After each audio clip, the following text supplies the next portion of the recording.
আপনি যে প্রশ্ন নিয়ে এই ভিডিওতে এসেছেন, দাজ্জাল আসলে কে, সে এখন কোথায় লুকিয়ে আছে, আর কিয়ামতের আগে কোথা থেকে তার আবির্ভাব হবে, আজকের এই ভিডিওতেই আমরা কোরআন ও সহিহ হাদিসের আলোকে সেই প্রশ্নগুলোর স্পষ্ট উত্তর জানব।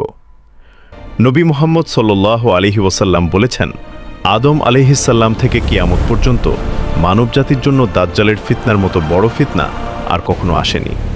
কিন্তু অবাক করার বিষয় হলো, সহিহ হাদিসে এমন ইঙ্গিত পাওয়া যায় যে দাজ্জাল এখনও পৃথিবীর কোথাও বন্দী অবস্থায় আছে। কোথায় সেই রহস্যময় স্থান, কেমন হবে তার চেহারা ও ক্ষমতা, আর কিয়ামতের আগে পৃথিবীর কোন দিক থেকে সে বের হয়ে আসবে, সবকিছুই আজ আমরা জানব প্রমাণসহ কোরআন ও সহিহ হাদিসের আলোকে। তাই ভিডিওটি না টেনে শেষ পর্যন্ত দেখবেন। ইসলামে কিয়ামতের আগে যে বড় বড় আলামত আসবে, তার মধ্যে সবচেয়ে ভয়ঙ্কর হল আল মাসিহ আদ-দাজ্জাল। আমাদের প্রিয় নবী মুহাম্মদ সাল্লাল্লাহু আলাইহি ওয়াসাল্লাম শুধু নিজে নন, বরং তিনি জানিয়েছেন যে প্রতিটি নবী তার উম্মতকে দাজ্জাল সম্পর্কে সতর্ক করে গেছেন। সহিহ বুখারীতে আছে, প্রত্যেক নবী তার উম্মতকে কানা দাজ্জাল থেকে সতর্ক করেছেন। সহিহ বুখারী 3338। অথচ আজকের মুসলিমদের বড় একটা অংশ এই বিষয়ে একেবারেই অসচেতন। তাহলে চলুন আজ সহিহ কুরআন ও হাদিসের আলোকে জেনে নিই দাজ্জালের পূর্ণ পরিচয়। দাজ্জাল শব্দটি এসেছে আরবি দাজল থেকে, যার অর্থ হল মিথ্যা, প্রতারণা ও ধোঁকাবাজি। সে হবে একজন মানুষ, কিন্তু সাধারণ মানুষ নয়। সে হবে ইতিহাসের সবচেয়ে বড় মিথ্যুক, সবচেয়ে বড় প্রতারক। রাসূলুল্লাহ সাল্লাল্লাহু আলাইহি ওয়াসাল্লাম বলেছেন, দাজ্জাল হবে একজন যুবক, তার চুল হবে কোঁকড়ানো, তার একটি চোখ থাকবে না। সহিহ বুখারী। সে নিজেকে প্রথমে একজন নেক মানুষ বলে দাবি করবে, তারপর সে বলবে আমি নবী। এরপর সে দাবি করবে আমি তোমাদের রব, তোমাদের আল্লাহ। এই দাবি শুনে যে কেউ হাসতে পারেন, কিন্তু রাসূল সাল্লাল্লাহু আলাইহি ওয়াসাল্লাম বলেছেন তার হাতে এমন কিছু শক্তি থাকবে যা দেখে মানুষ বিভ্রান্ত হয়ে যাবে। রাসূলুল্লাহ সাল্লাল্লাহু আলাইহি ওয়াসাল্লাম দাজ্জালের চেহারা এত স্পষ্টভাবে বর্ণনা করেছেন যে তার সাহাবারা বলতেন আমরা যেন তাকে চোখের সামনে দেখতে পাচ্ছি। প্রথম বৈশিষ্ট্য, এক চোখ অন্ধ। নিশ্চয়ই দাজ্জাল কানা, জেনে রাখো তোমাদের রব কানা নন। সহিহ বুখারী। তার ডান চোখটি থাকবে না, অথবা সেটি থাকবে ঠিকই, কিন্তু সেটি হবে একটি ভাসমান আঙুরের মতো, নষ্ট, নিষ্প্রভ। দ্বিতীয় বৈশিষ্ট্য, কপালে কাফির লেখা। তার দুই চোখের মাঝখানে লেখা থাকবে কাফির। সহিহ মুসলিম। রাসূল সাল্লাল্লাহু আলাইহি ওয়াসাল্লাম বলেছেন, যে মুমিন পড়তে পারুক বা না পারুক, সে এই লেখা পড়তে পারবে। তৃতীয় বৈশিষ্ট্য, মিথ্যা মুজিজা। সে মানুষকে বলবে আমার কাছে জান্নাত ও জাহান্নাম আছে, কিন্তু রাসূল সাল্লাল্লাহু আলাইহি ওয়াসাল্লাম বলেছেন তার জান্নাত আসলে জাহান্নাম, আর তার জাহান্নাম আসলে জান্নাত। সহিহ মুসলিম। সে মেঘকে বৃষ্টি দিতে বলবে, বৃষ্টি হবে। সে জমিনকে ফসল দিতে বলবে, ফসল হবে। এমনকি সে কাউকে হত্যা করে আবার জীবিত করে দেখাবে। এই সব কিছু হবে আল্লাহর হিকমতে, মানুষের ঈমানের পরীক্ষার জন্য। এবার আসুন সেই রহস্যময় প্রশ্নে।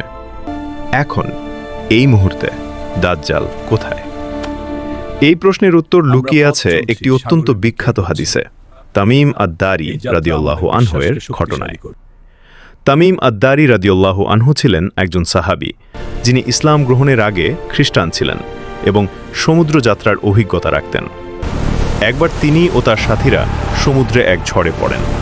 দীর্ঘ 1 মাস ভেসে থাকার পর তারা পৌঁছান এক অজানা দ্বীপে। সেই দ্বীপে তারা দেখলেন এক বিশালদেহী প্রাণী, যার সারা শরীর ঢাকা ঘন লোমে। তারা জিজ্ঞেস করলেন, তুমি কে? সে বলল, আমি জাসসাসা, তথ্য সংগ্রহকারী। সে বলল, যাও, ওই গির্জায় এক ব্যক্তি আছে, সে তোমাদের সাথে কথা বলতে চায়। তারা গেলেন, দেখলেন এক মানুষ, হাত পা শিকলে বাঁধা। সে জিজ্ঞেস করল, বাইসান খেজুর বাগানের কি অবস্থা? তাবারিয়া সমুদ্র কি পূর্ণ আছে? জোহার ঝর্ণা কি প্রবাহিত হচ্ছে? এবং সেই নিরক্ষর নবী কি এসে গেছেন? তাকে মানুষ কি অনুসরণ করছে? যখন তারা জানাল হ্যাঁ, নবী এসেছেন, মানুষ তাকে অনুসরণ করছে, সে চোখ বন্ধ করল, থমথমে নীরবতা নামল। তারপর সে বলল, আমি হলাম দাজ্জাল, শীঘ্রই আমাকে বের হওয়ার অনুমতি দেওয়া হবে। এই পুরো ঘটনাটি তামিম আদ-দারি রাদিয়াল্লাহু আনহু রাসূলুল্লাহ সাল্লাল্লাহু আলাইহি ওয়াসাল্লামকে জানালেন। রাসূল সাল্লাল্লাহু আলাইহি ওয়াসাল্লাম এটি মিম্বরে উঠে সাহাবীদের সামনে বর্ণনা করলেন। দাজ্জাল এখন বন্দী অবস্থায় আছে, কোনো এক অজানা দ্বীপে, শিকলে আবদ্ধ, আল্লাহর অনুমতির অপেক্ষায়। রাসূলুল্লাহ সাল্লাল্লাহু আলাইহি ওয়াসাল্লাম বলেছেন, দাজ্জাল 40 দিন পৃথিবীতে থাকবে। একটি দিন হবে 1 বছরের সমান, একটি দিন হবে 1 মাসের সমান, একটি দিন হবে 1 সপ্তাহের সমান, বাকি দিনগুলো স্বাভাবিক। সহিহ মুসলিম 2937। সে এসে প্রথমে বলবে, আমি নবী, তারপর বলবে, আমি আল্লাহ, এবং তার সবচেয়ে বড় ফিতনা হবে, সে যাকে কষ্ট দেবে সে কষ্ট পাবে, আর যাকে সুখ দেবে সে সুখী হবে, দুনিয়াবি দৃষ্টিতে। এর জন্যই রাসূল সাল্লাল্লাহু আলাইহি ওয়াসাল্লাম সবাইকে বলেছেন, যে তার কথা শুনবে সে যেন দূরে সরে যায়। আবু দাউদ 4319। দাজ্জালের আবির্ভাব কোথা থেকে হবে? রাসূলুল্লাহ সাল্লাল্লাহু আলাইহি ওয়াসাল্লাম বলেছেন, দাজ্জাল খোরাসান অঞ্চলের ইস্পাহান থেকে বের হবে। তার অনুসরণ করবে 70,000 ইহুদি, যাদের মাথায় থাকবে তাজ। সহিহ মুসলিম 2944। খোরাসান আজকের ইরান, আফগানিস্তান ও মধ্য এশিয়ার অংশ। সে একবার বের হলে পৃথিবীর প্রতিটি প্রান্তে পৌঁছে যাবে। শুধু 2টি স্থানে সে প্রবেশ করতে পারবে না, মক্কা এবং মদিনা। মদিনার প্রতিটি প্রবেশ পথে ফেরেশতারা পাহারায় থাকবে। দাজ্জাল সেখানে প্রবেশ করতে পারবে না। সহিহ বুখারী 1881। দাজ্জাল শুধু একটি ভবিষ্যতের ঘটনা নয়, এটি আমাদের জন্য একটি সতর্কবার্তা। আজকের দুনিয়ায়ও মিথ্যা, প্রতারণা আর বিভ্রান্তি ছড়িয়ে পড়ছে প্রতিদিন। রাসূলুল্লাহ সাল্লাল্লাহু আলাইহি ওয়াসাল্লাম আমাদের জন্য একটি শক্তিশালী সুরক্ষা দিয়ে গেছেন। যে ব্যক্তি সূরা কাহফের প্রথম 10টি আয়াত মুখস্থ করবে, সে দাজ্জালের ফিতনা থেকে রক্ষা পাবে।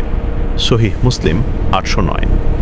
প্রতি জুমার দিন সূরা কাহফ তেলাওয়াত করুন, ঈমানকে মজবুত করুন, কুরআন ও সুন্নাহকে আঁকড়ে ধরুন, কারণ যার কাছে সত্যের আলো আছে তাকে কোনো মিথ্যার অন্ধকার স্পর্শ করতে পারে না। আল্লাহ আমাদের সবাইকে দাজ্জালের ফিতনা থেকে হেফাজত করুন। আমিন।